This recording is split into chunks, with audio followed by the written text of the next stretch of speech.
So I know for a fact that everybody loves jollof, or at least everybody who has tasted jollof loves it, and that is why jollof has so many recipes. But today I'm going to be teaching you a very interesting one. I'm going to be showing you how to make jollof with palm oil. Yes, we are making palm oil jollof today. Interesting, right? Stay tuned. My name is Thelma. Welcome to my kitchen.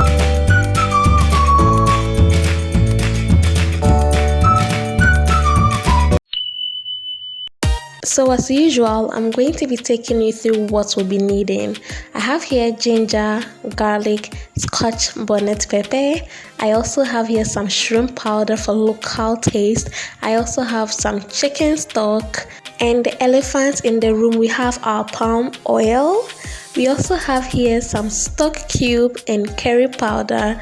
I also have freshly blended tomatoes, tomato paste. I also have some washed salmon and onions, and our rice. So to begin with, I am going to first chop my spices and blend them. If you've been watching my videos for a while, you'll know that this is mostly how I like to start my cooking. So I'm going to start by chopping up all my spices and blending them.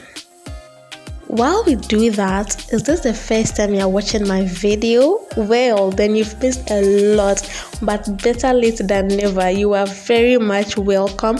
In this channel, I create recipes, I make lifestyle vlogs, so make sure you subscribe by clicking on the red button, okay? Thank you.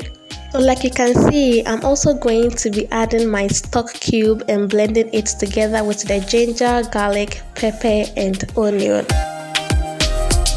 Now let's begin cooking proper, okay? So I'm going to be adding my palm oil to my pan on fire, and I'll be adding in my onions and fry it till it is well transparent. I would have said caramelized, but you can't really see that in palm oil. So I'm going to be frying it till it is transparent. And after that, I'm going to be adding in one scotch bonnet pepper. I don't need a lot for this, just one, and I'm going to break it into the oil so that it can release its flavor into the palm oil.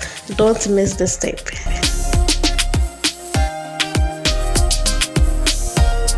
Now that my onions have been frying for about 3 minutes, I'm going to add in my tomato paste, okay? And I'm going to fry the tomato paste also for about 5 minutes. And one thing you have to know is that tomato paste burns quickly, okay? So you have to be stirring it intermittently. So you can stir it for a bit, cover it up, stir it for a bit until it is pretty much cooked, okay? If you leave it covered, it is going to burn. So my tomato paste is somewhat cooked now, and I'm going to be adding in my blended spices. So now I have poured in my spices, and I'm going to give it a little bit of stir. Make sure to consistently be stirring your stew so that you don't burn it, because this tomato paste, like I said, it really burns quickly, okay? So after that, I'm going to be adding in my blended fresh tomatoes. So I added my tomatoes at this point to give it a stir again.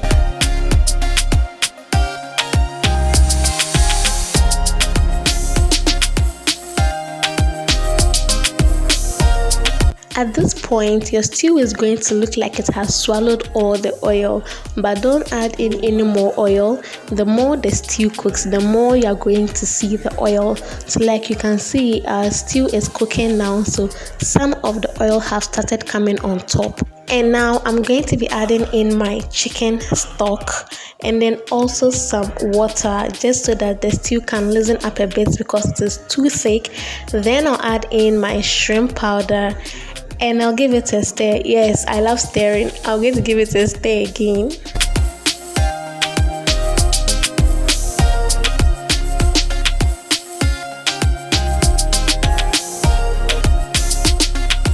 So after my stock has cooked very well with the stew for a while, I tasted for salt and I needed to add a bit more. So I have added in some salt, and I'm adding in some more red cayenne pepper because I love pepper, and also some curry powder. And I'm going to stir this together. But like you can see, this stew is just splashing all over. Please expect this when you're cooking with fresh tomatoes. Like, it is going to be splashing all over. So just make sure you keep on cleaning as you cook. And I also added in some of my salmon at this point so that it can sip in the flavors of the stew.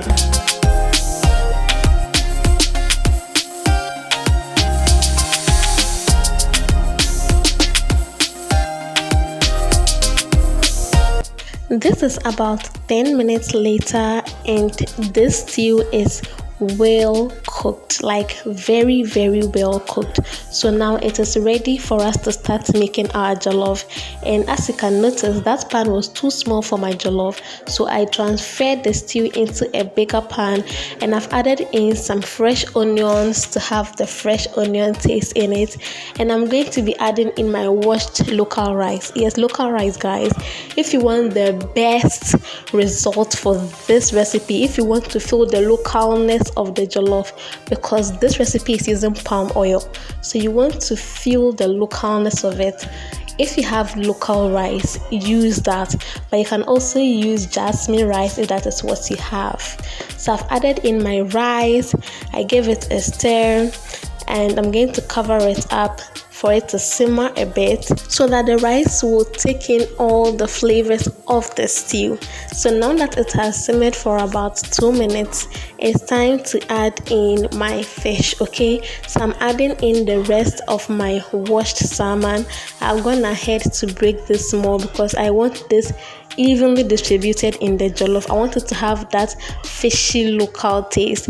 And I also went ahead to add a little bit of salt, and then I added some water, and then I stirred.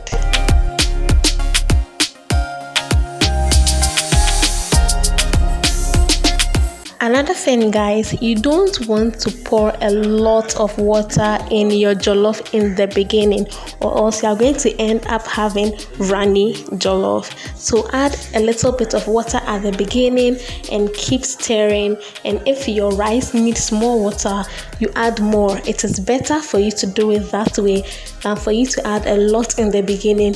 If it becomes runny, there's nothing you can do about it. So add a little bit of water and keep stirring your jollof so that the heat will reach all the parts of the jollof. Okay, so after cooking for a while, about 30 minutes, stirring it intermittently, my jollof is well cooked now.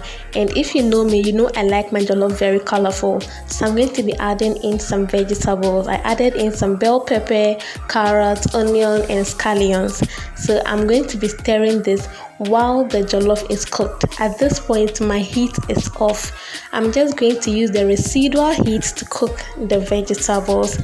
And just like that, guys, our palm oil jollof is ready. I went ahead to add some fried chicken, and this was yummy. It tasted so nice. The pieces of salmon in all the corners made it so delicious. Please make sure you try this out. Don't make jollof the same old boring way. Make palm oil jollof and thank me later. If you have watched up to this point, thank you so much. Don't forget to click on the subscribe button. Don't forget to give this video a thumbs up and share it to all your family and friends to try palm oil jollof, okay? And when y'all do try it out, make sure you take pictures and tag me on social media. I would be more than happy to see what you recreated, okay? Thank you so much once again. Stay safe. Bye.